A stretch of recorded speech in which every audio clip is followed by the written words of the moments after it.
Yeah, no, you'd be amazed. I mean, you just got to get a couple thousand views.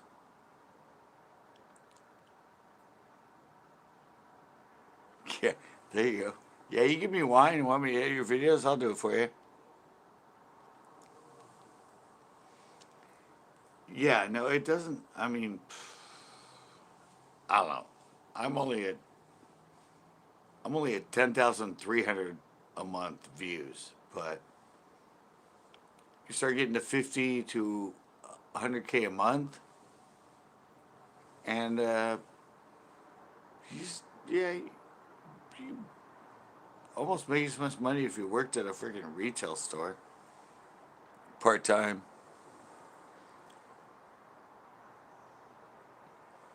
It doesn't. Well, I don't know. Statistically, it doesn't take that much. Just get yourself out there, and you have a lot of videos. Once you take off, if you have like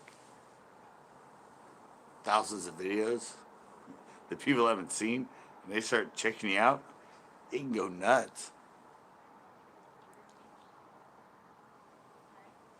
Yeah, that's what you get when you get. Yeah, when you get. Well, pretty much all of mine, all of mine show up. They get to recommend everything, but that's where you learn thumbnail and title. I know they get seen. It's just people aren't clicking on them. That's where you got to learn the click value. You got to learn the click value. You got to start getting yourself to people that have never seen you before.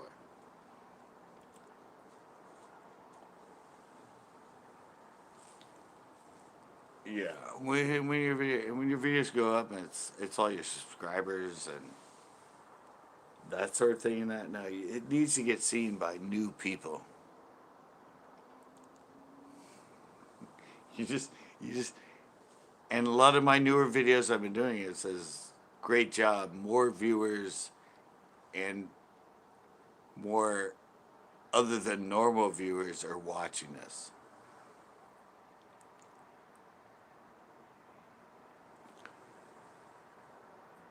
And the views aren't really, I mean, they're going up a little bit now, but it's getting out to more people. And more people are choosing to watch me. Anyway, the views aren't like through the roof or anything, but that's what you want. You just don't want to go into the people that are your subscribers and, yeah, you get your like whatever views.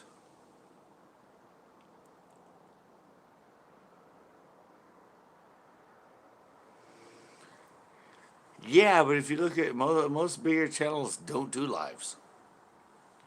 I'm one of the only ones. Well, I'm not big, but yeah, a lot of them don't. They do it every once in a while, but it's more about the videos.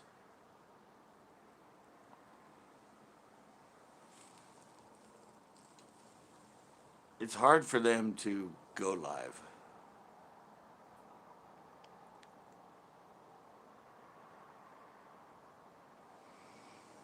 Yeah, but you watch like Lunkers, freaking all the Googans, a lot of Milliken, all them. They don't go live much. They might go live every once in a while,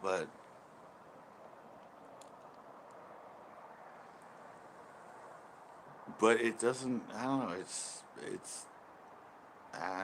their video views. That's it's. I mean, they like editing. They like putting them together the way they want them. So they don't go live much.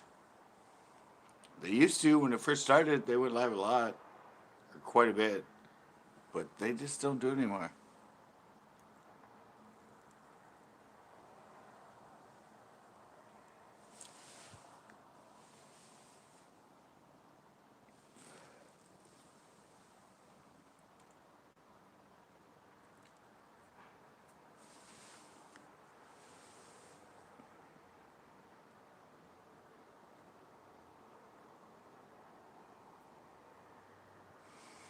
Yeah, but you also have,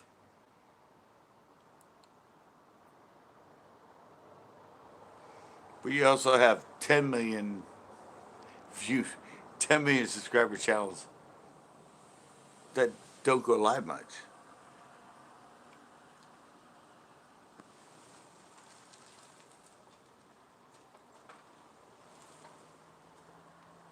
Yeah, I mean, there's a lot of huge channels that don't go live, or when they do go live, they're like lost because they're not going used to going live and they're kind of confused. If you're a really good video maker, you don't need to go live. All right, Tito. Yeah, exactly. You don't have to go live.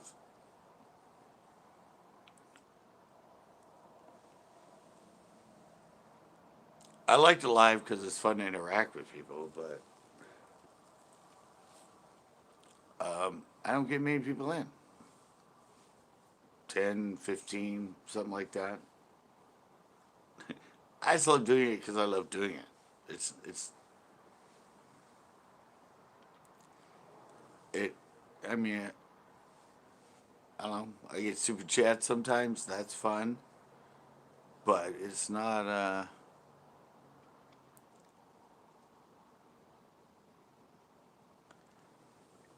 Yeah, I don't. I don't. I really don't think the live is the way to go. Just my personal thought. I've been cutting mine down. Um, it's fun. I love it. But then you get to the point that, suddenly you're really popular, you go live and there's like 400 people in here and the chats are just going nuts and you can't even keep track and you don't even have to respond to them because they're just there to watch you. You're just fishing or you're doing whatever and there's just thousands of people in there just chatting away and you're not seeing any chat and it's just like going crazy.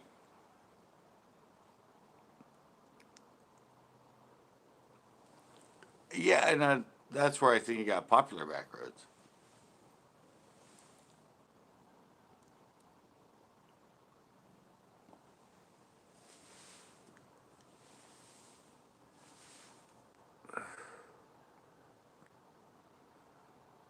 Yeah, constant videos is the way to go.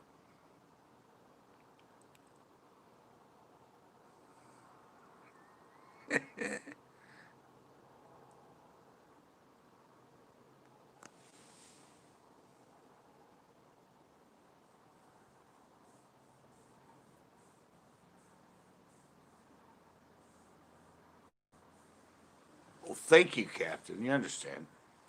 Yeah, content. I mean, you can just tell. I'm still doing lives because I love doing the lives. I was one of the first people to do lives, and I love them. But is it helping me? Is it really getting me out there? No, my uploaded videos do a lot more to get me subs and revenue and views than my lives. But I love them, and I'm cutting them down. Might come down more, but yeah, it's not. Lives aren't how YouTube started. It's like it's it's fun. It's great. It's good to have you guys in here and converse and all that. But yeah, Captain just said it right there. Content is more than yeah. Yeah, lives are. I mean, you can pop up and do them for fun, but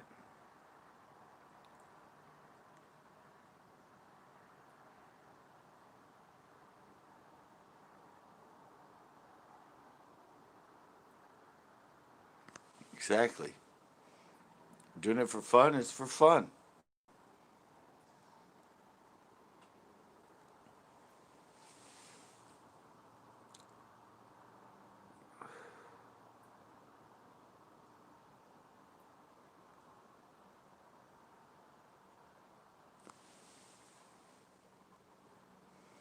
Yeah, but I post videos where I don't catch fish. I post everything. If I film it, I post it. If I don't catch a fish, I post it. It's fishing.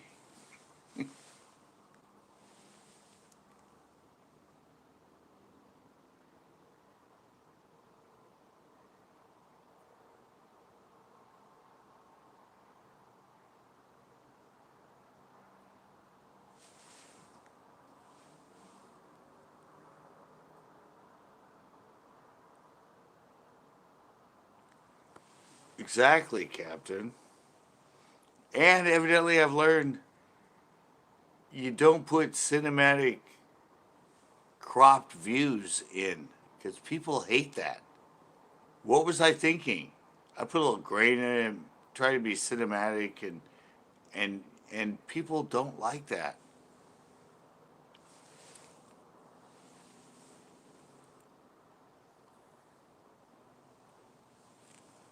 Yeah, yeah. And then you get to the point like me at 14 years that you think you're doing great content, and nobody fucking wants to watch it. But you keep going. Fuck them. Make it better.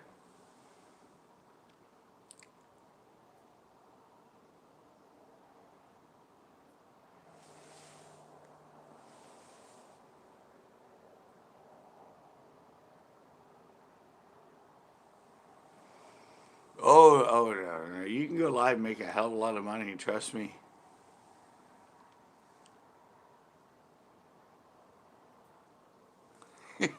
Yeah, no, yeah. No, you gamers. Oh my god, dude. Gamers go live and make like $5,000 in their live. It's pretty effing amazing. You have to have the right niche, but yeah, there's certain lives that will make you a hell of a lot of money.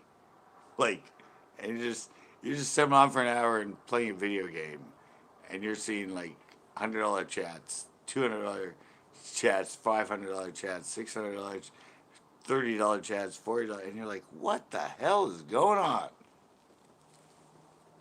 Yeah, if you're in the right genre, lives make you a hell of a lot of money.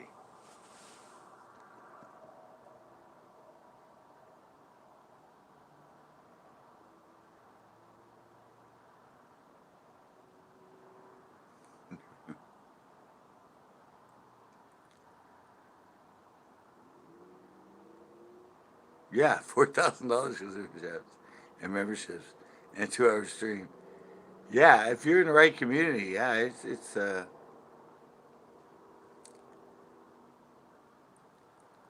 yeah, I've seen them do it.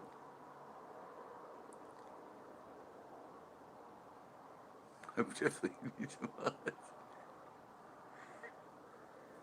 Yeah, it's a yeah, yeah. I mean, no, lives can make you a hell of a lot of money. Trust me.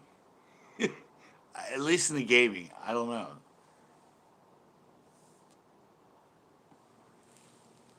I've seen thousands of dollars come in and like watching it for 10 minutes on big gamer streams. So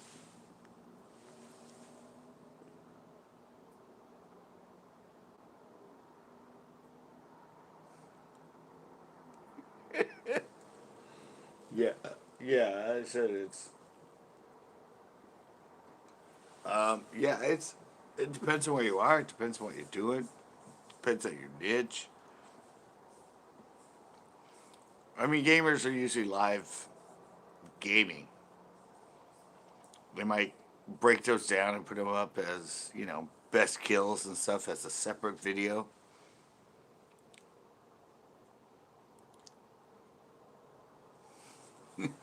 But yeah, they make a lot of money. You're out. All right. See you, bait the hook. Thanks for coming in. Grant was in here on Sunday. Grant was in my Sunday skating and fishing.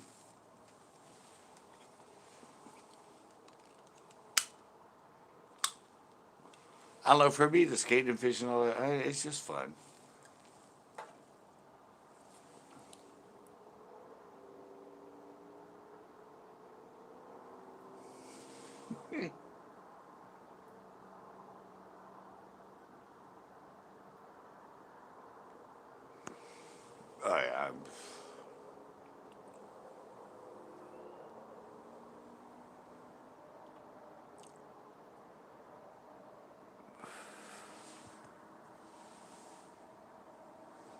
Yeah.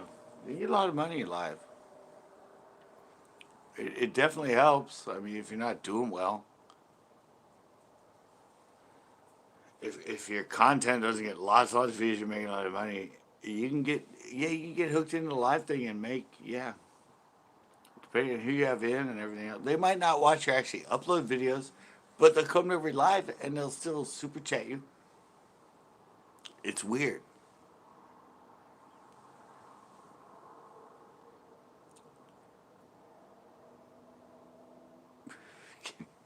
Freak show. Wait, what was that one?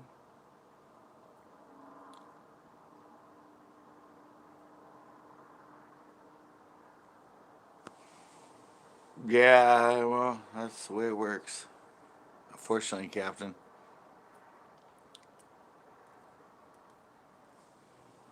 You're still giving something though. You give them some. I know they take 30%, but we only get 55% of our ad revenue. It's business. It's their platform. They built it. They maintain it. So or you can go through PayPal.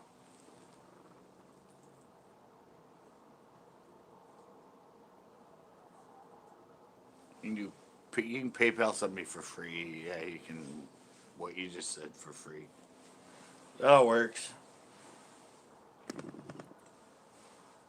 But most of those people that are super chatting is just because they want to like be seen. They're under the illusion.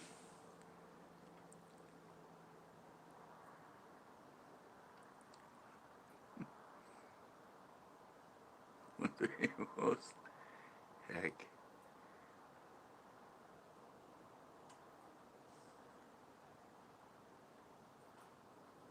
They do all the legwork. Yeah, but they don't have a worldwide freaking audience. They don't have billions and billions and billions of people watching their videos every day.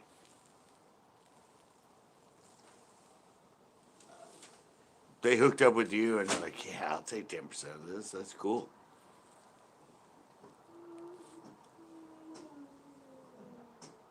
But they're probably not, making $10 million a day hooking people up to their agency.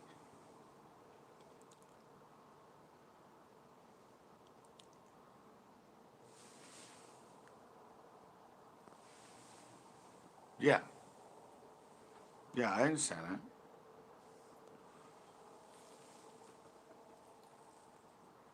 But I'm at the point I'm doing it for a living, so my agency should charge 8%. I'm looking at it as a living, and anybody that gives me anything when I'm on here live, it helps. I'm not big. I'm not making enough views. I'm not making that much money. So every $2, $3, that's that's more than I'm making a day on YouTube.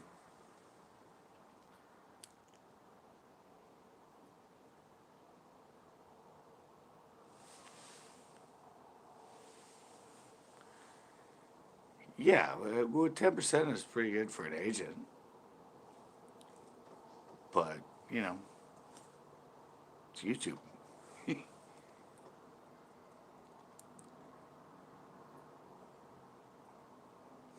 Yeah, I only have Connors to make 100%.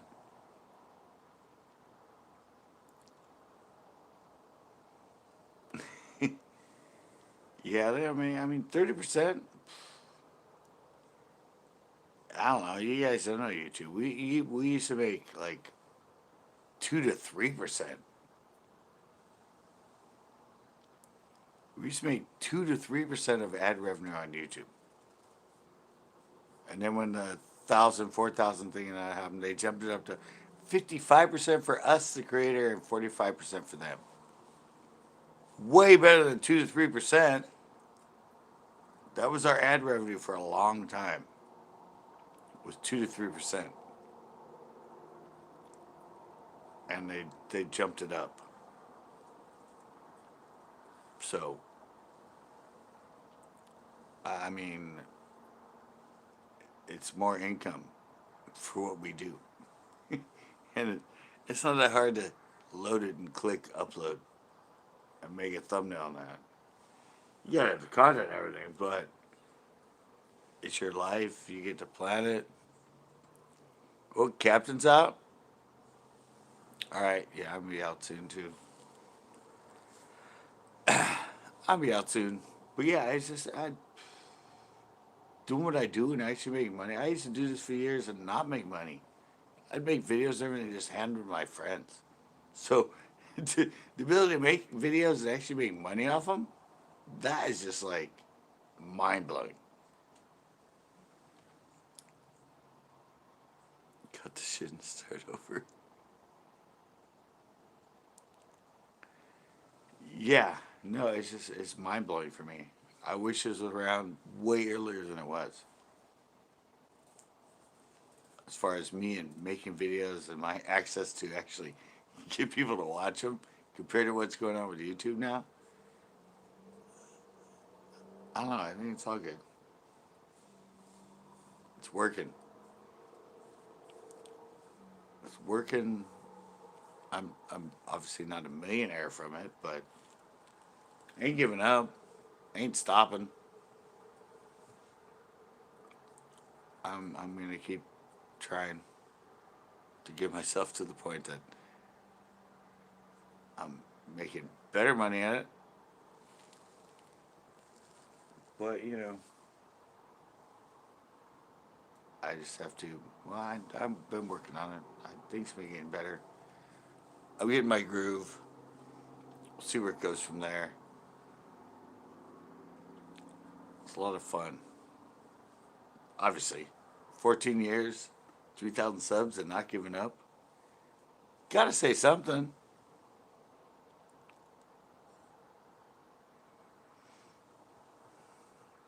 What?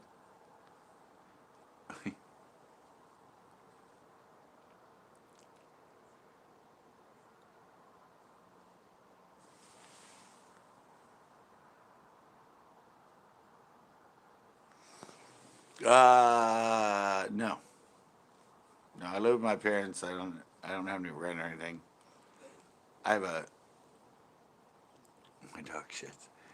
No.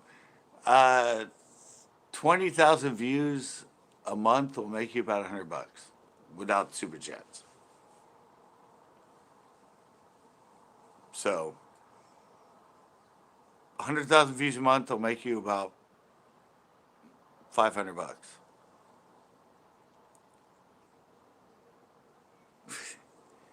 Yeah. 100,000 views a month will make you about $500.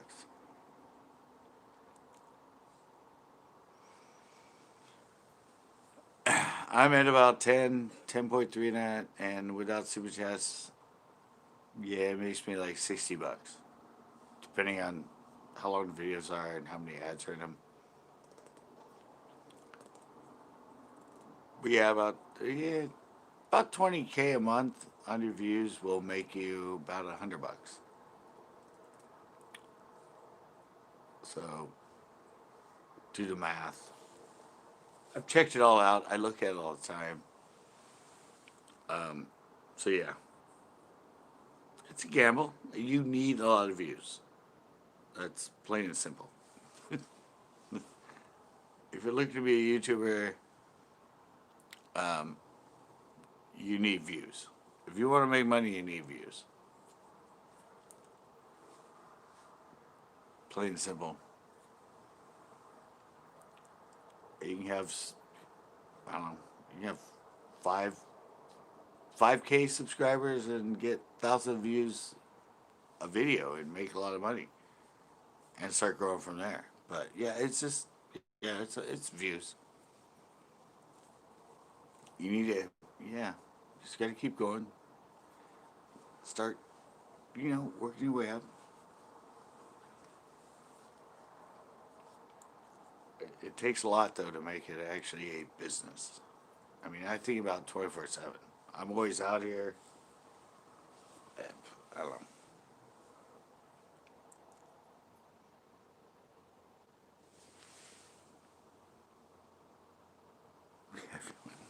Well, all you gotta do is go to Social Blade.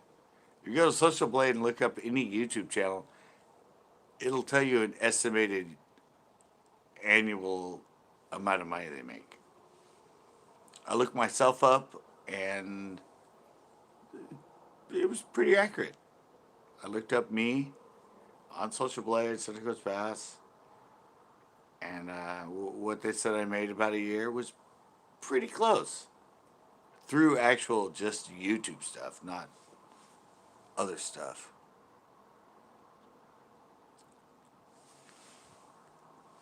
He needs to be one of those gigabytes. No, they all know me. They know who I am. If I ever fish with them, who knows? I've been around them since before they even had channel. So I was with them in the beginnings. I used to email them and comment on their videos and try to help them. And obviously it worked because now they're way bigger than me. So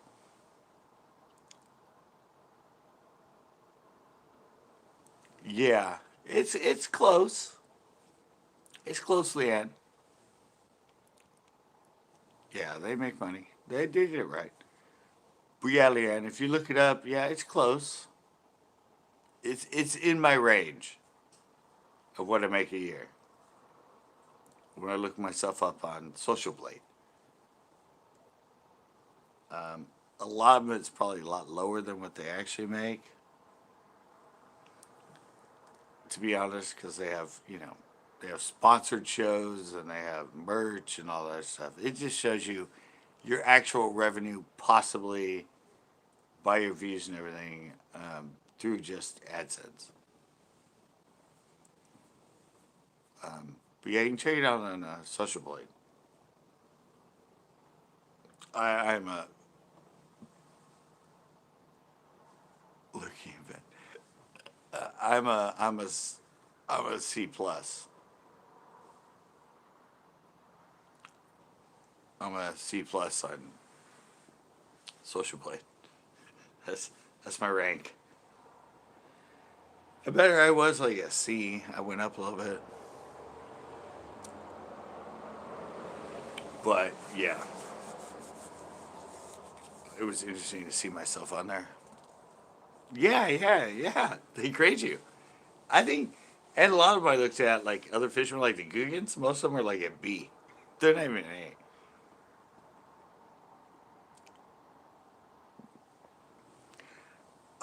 Not according to me, bait the hook. I mean, I don't know, look yourself up. Type in Social Blade and look at your channel, Leanne. See what they tell you are. I haven't checked in a long time, but I'm a C plus. I think. No, bait the hook for me. The range they said I made a year was pretty close to what I made.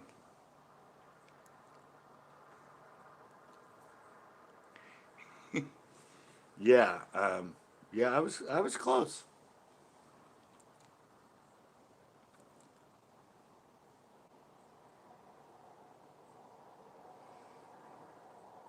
Yeah, there's a lot of others too. There's like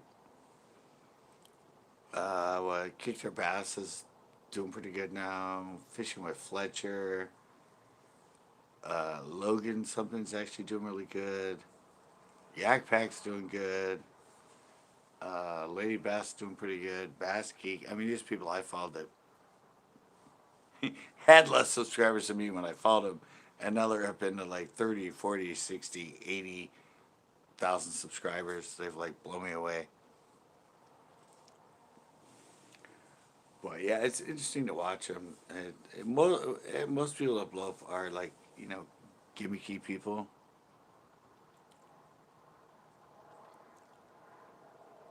Oh, predictive views. No, I wasn't talking about that. I was just saying what they say I probably make a year. On average, as far as my views, and it was right on. If they're averaging that and they predict that they're going to average that, the money's just about there. Wait, I just checked out Curiosity. 2.47 million subscribers. Yeah, means you're probably doing pretty damn good. I mean, seriously. Yeah, but it's fun to check out on there. I've checked out all the Googans. I've checked out Casey Neistat, Mr. Beast. Just yeah, just for fun, just see what their channels were doing and what they projected. It shows all their views. It shows yeah. Social Blade's pretty cool for checking out YouTube channels and what their views are about, what they're making, and their history and stuff. Cool place. Check it out. I just really thought I'd be higher than a C plus, but my views aren't. I'm graded a C. Really? See, you're graded a C, and I'm just a C plus.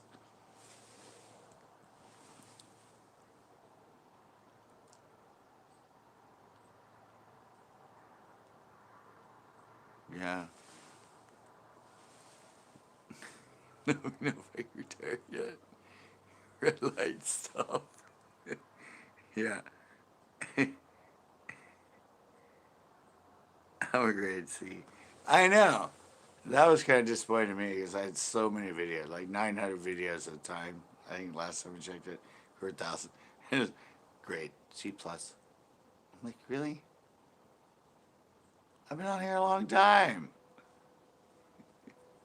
Why, why am I a C plus? Backroads is a C plus? Backroads, you're the same place I am. You're a C plus, man. You got to keep going now, man. You haven't been on here that long. I've been on here 14 years, and we're both a C plus. You're golden, buddy. Damn. Keep it up. Took you way less years to get to a C plus. I'm dying. He's an A in my book. What's Leanne? Look up Leanne. What's Leanne? She's probably like a B plus. I'm assuming. Everybody's always better than me. Leanne, yeah, I told you I knew she'd be higher than me. Yeah, what about not a clue?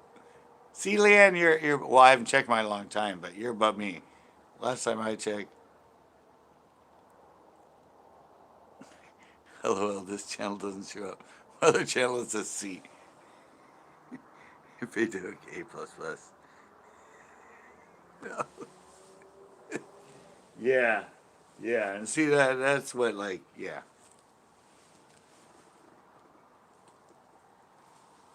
I haven't checked mine in a while. I need to check it.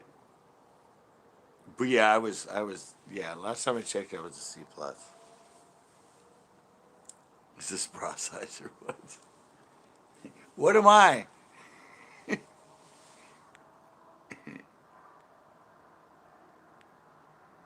What am I, fishing trucker? Look me up. Am I still a C plus or have I gone down? I really want to know right now.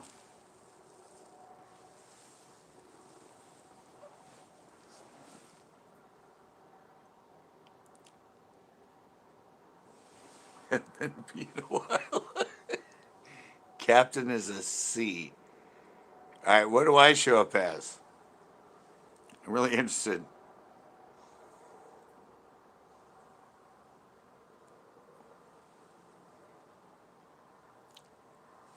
On the ball of energy and generate.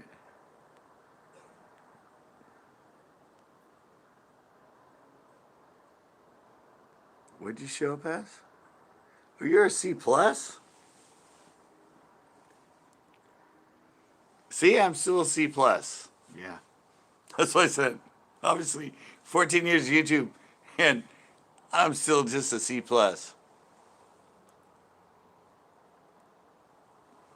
It just it looks at time on, amount of views, time on, amount of view. I mean, one of the things that probably gets me the lower score is I have 1,500 videos and I've been on it for 14 years.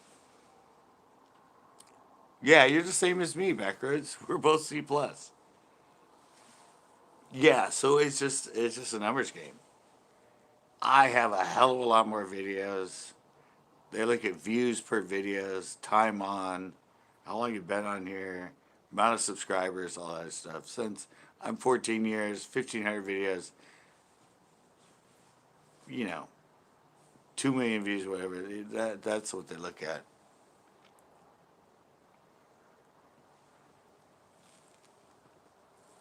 Yeah, that's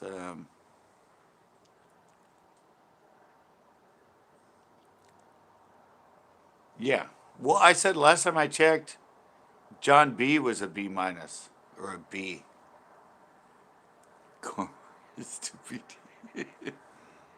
Yeah, I said last time like John B was like a B minus. John B at the Googans, million plus subscribers and all that, and he was only a B, B minus or a B. So it's like, what? And you're a B minus, man. You're just below John B. That's freaking incredible.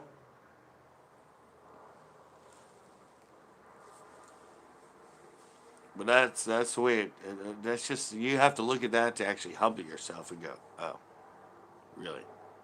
I make millions of dollars a year. I have my own baits. Well, not me, but I'm talking John B. Everything, and they give me a B. Why am not? Why am I not an A minus or an A? Yeah, but it's just the way they rate it.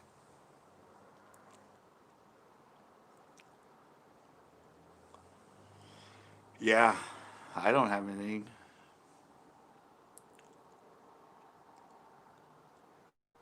Oh, Flair's a B. Well, yeah, Flair's a lot higher than the rest of them. Flair gets a lot more views than everybody else. Yeah, Flair. He gets like Leanne. Flair gets like 200 to 300,000 views in a day on his videos, and he's a B plus, and you're a B minus. You're you're so close to making that much money and having 300,000 views. You're only like a half grade away. Think about that. I'm like, I'm way further than that.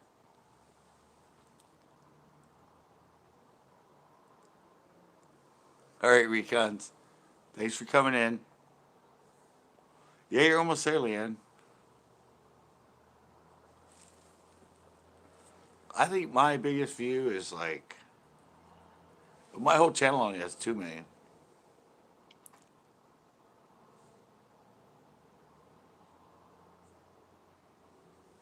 Yeah, that's the same way I got for a little bit, but I came over it. Well, you have 2.4 million on one view, on one video, so you obviously have more than two. Oh, the fish whisperer. Yeah. Yeah, I think my biggest video was private. Now I took it off. Backwards. Hold on. Rail trap is a seat. Yeah, I have. Yeah.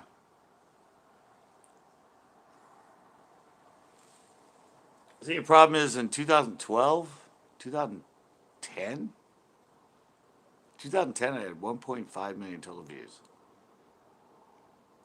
And now in the next 10 years, I only have 2 million. So, yeah, I fucked up. I fucked up. I had it going good and I fucked up. I got bitter and angry and yeah, fucked up.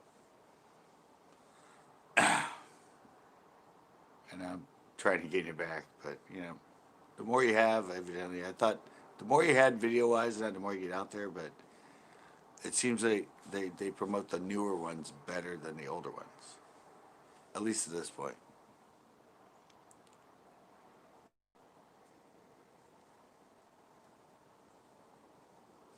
Yeah, Fish Whisper is a B plus. Yeah, that's what I said. I at 1.5 million in like 2010, 2011. 1.5 million total views, and I'm just at 2 million now. So, yeah, I just I effed up.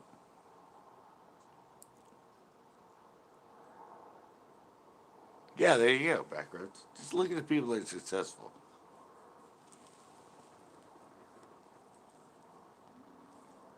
Like, hey, they're doing good. I can do good too. I don't know. I'm just more having fun with it now than.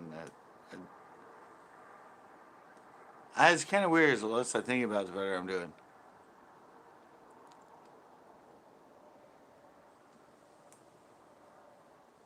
Yeah, that's probably about right.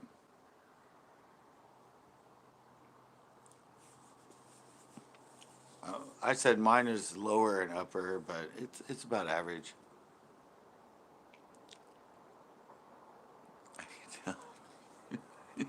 Yeah, exactly. Yeah, no, it's a fun app though, guys. If you want to see what's really going on and views of other people and yeah, Social Blades is well, fishing trucker found it. He's having fun with it. I had fun with it. I went and looked up everybody and I was like, ah, and then comparing it to me and looking at this and that and everything. Yeah, it's a lot of fun. It's not exactly accurate, but it'll give you a rough estimate as far as actual Google AdSense revenue, which, if they go live, might include super chats. But it's not looking at corporate deals and merch sales and bait sales and all that stuff. It's just strictly looking at possible roundabout income from just their videos alone. But it's a good gauge if you want to figure out if you think you might want to do it. Oh, CP is a D minus. Don't tell him. He's not in here, is he? Don't tell him he's a D minus. Damn, that's not good.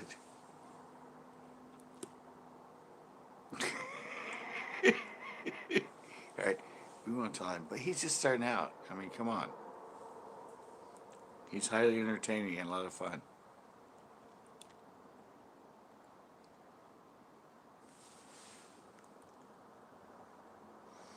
Well, look for yourself, Leanne. Just type in Social Blade, socialblade.com, and then type in Leanne Michelle, your channel name, and it'll give you all your stats and everything.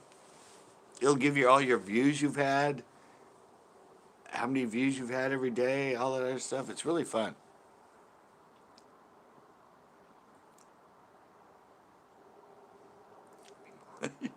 Trevor J is a B minus. Yeah, that's what I said. It's a lot of fun to look at it.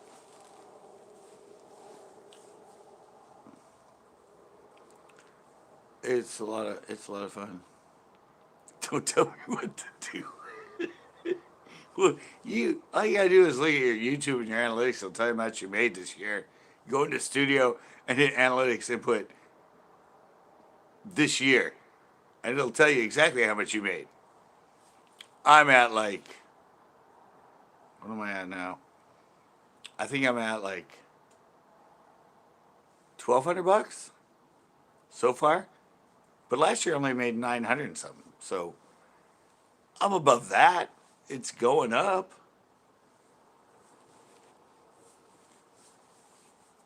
Social blades, it's not as accurate as going to your own YouTube studio and hitting year to date analytics.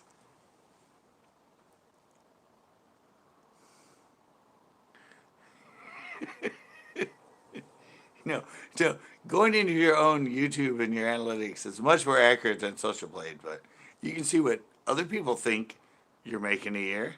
It might make you feel good. There you go. Fishing Trucker just came in. You make between 719 and 11.5K.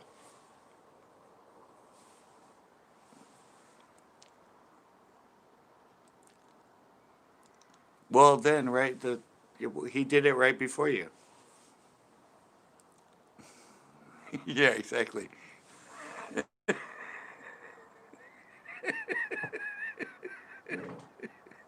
Yeah, that's what I said. You, you can usually look at the lower end of it when they project how much you make.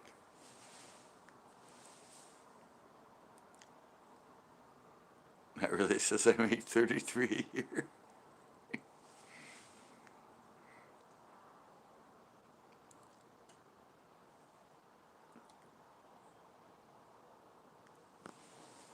Well, that's what I said. I mean, it's going on a range. It depends. But she has a video that has 2.5 million views. So they don't know if they watched it all the way through. They don't know how many ads were on it. It's an estimation.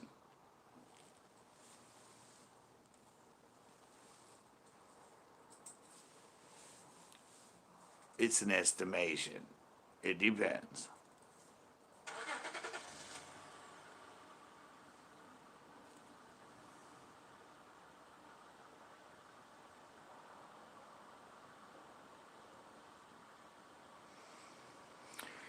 Yeah, that's why I said it's a heck of a range. But like I said, with you, Leanne, they're looking at that 2.5 view.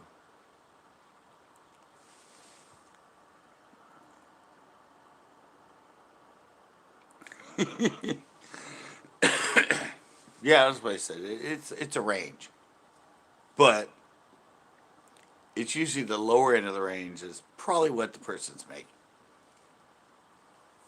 But she has a big hit video, so like I said, they don't know. I don't know how long people watched it, if there were more than one or two ads on it. I mean, I knew one guy that he had 2.5 million views on one of his videos, and he made $10,000 off it. And he had another video that got 10 million views.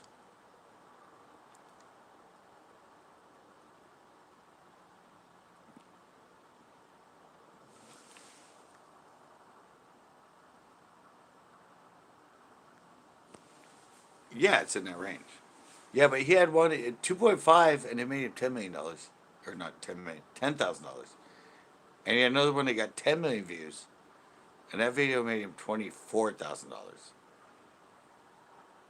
And those two videos were in the same month. Yes. I mean, yeah. And that was during the year you had the 2.5 million, right? I mean, I said on average 20,000 views will make you about $100. Just my estimation on what I make at 10,000, and it seems to stand pretty good. So 100,000 would be $500. So 500 times 10, if it's accurate or whatever, and not 5,000 by 10, but yeah, so yeah, that sounds about right. $500 per 100,000 views. That's kind of the average. You can just multiply it out from there. Seems to be in my range.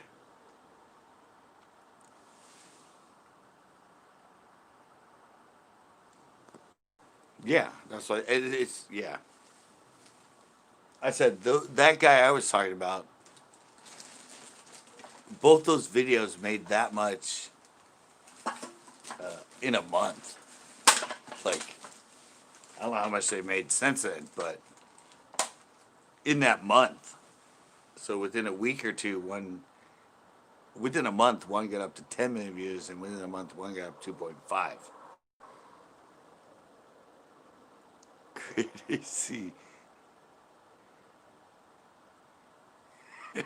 $1.20.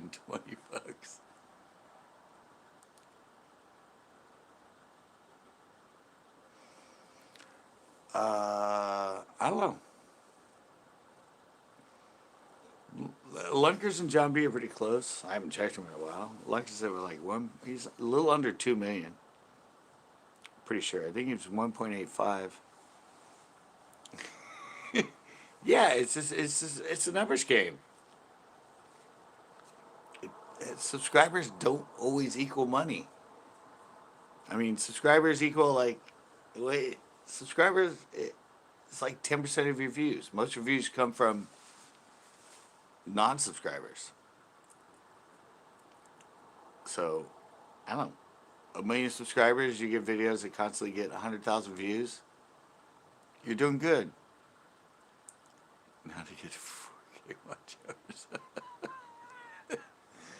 Yeah, I mean that's what I said. It's just 90% of yours. Yeah, well, if you watch even the people with 10 million subscribers and that, they say like 60%, 70% of the people that watch them aren't subscribed. So yours is 90%. Well, that's probably because of that one big hit. It's going to average out over the year. But yeah, usually views. If you look at views, amount of views compared to views that came from subscribers, even the big channels, it's usually 56, 60, 70% come from non-subscribers. 22.8 and 365.6K. Yeah. Yeah, that's why I said it's a range. But still, even if he's making 100,000 a month, that's 1.2 million in a year just from views. Not hearing about baits and sponsored videos and all that stuff. I mean, you guys don't know what a sponsored video, if you're big enough, and you do that little thing for the Dollar Club man shave. you know, the Dollar Shave Club and all that, or something else, they might pay you as much as, depending on your views and your notoriety, $5, $10, $15, $20,000 just for one plug on your video. It's that much money they make. It's crazy. I mean, just just to say, oh guys, this show is sponsored by the Dollar Shave, and then they do a little like 2 minute thing about the Dollar Shave and that. Yeah, and they're getting like $10,000 for it. Yeah, they are. If you get to the point, you get yeah. I mean, it said it can go from $5,000 to $20,000 to $30,000 just for a plug, depending on the notoriety of your channel and how many views you get. And they let you decide when to do it, and it's all up to you. Just so you give them that little plug within it, you get your money. It's pretty freaking amazing. And the fact that you get to do it's not like you have to run their ad. You just get to come on and talk about them within your show.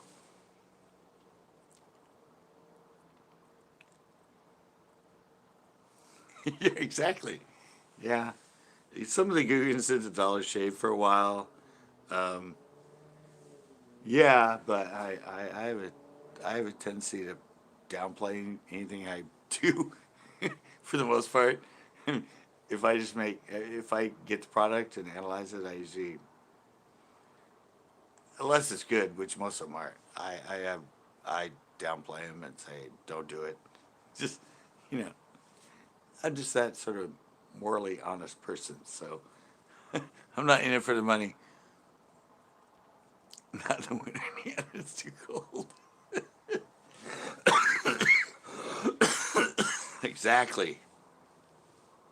Yeah, my sister's that way too. She doesn't shave in the winter. She showed me her legs once, and I was like, "That's the most disgusting thing I've ever seen." Killer whales. Yeah. I mean, it's a good app. I learned about it. It would have to be a big sponsorship. It would. You probably have really hairy legs, and it would test their blades and everything. They'd probably give you more money to do it, Leanne. Killer legs. Need a lot of blades. All right, guys. I think I'm gonna shut this one down. I'm no, third day live. I've been averaging 3 hours per live. You see, I try and cut down to like 2 or something, but you guys come in. I have fun talking. I'm almost at 3 hours now, but I'm really excited. I think I'm gonna go film a show tomorrow and the next day, and shucks, my show, and yeah, and maybe next. I don't know. I might be filming 4 days in a row, which for me, in the last year or so, to be excited to fish 4 days in a row was kind of a pain and a burden. But I'm excited now. I have some new things planned, some fun stuff, going along with what you've just seen with my vlogs, where I'm having fun playing with topwater baits and baits you don't usually see me fish. But I have a new inspiration, and it's becoming a lot of fun. So there will be this new show tomorrow. It's gonna be fun. You won't expect it. You'll be like, "What the hell's he fishing? What? This ain't him." Just like the last few shows, like, "What? Buzzbait? Spook? That's not him. that's that's not what he fishes. Who is this guy?" Yeah, but I have knowledge in him, and yeah, I just have circumstance now that I think it's a lot of fun to film him, and it's working. So yeah, they'll be coming up tomorrow. You, sorry, Joe's. You came in right when I'm getting ready to shut down. I want to adventure tonight. Take me. Yeah. No. Yeah. I have a.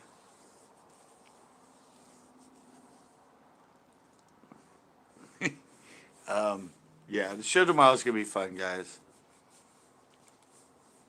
It's another bait you probably haven't seen me throw in a hell of a long time, and it was fun. It was fun, and like I said, I'm excited because I want to go fish for the next 4 days straight. And for me, recently, in this last year, that's just kind of been a burden.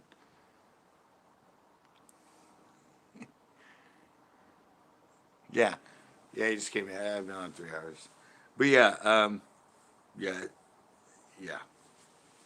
I have a new. I don't know. I'm having fun. I have a new place to have fun, and it's become a lot of fun.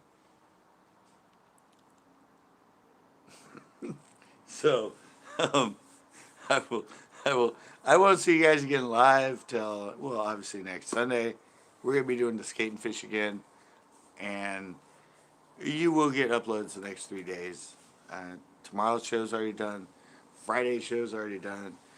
I have no idea what I'm doing for Throwback Thursday, but I always just get in my vault, look through old videos, and come up with something. And you guys have seemed to have liked him, showing me as Mr. Rogers, as Backroads always says. But yeah, that was me at a different time. Try to be, Mr. Normal Educator. But yeah, thanks, guys. It was so much fun. And look for the upload tomorrow. I like it. It was a lot of fun. I'm out.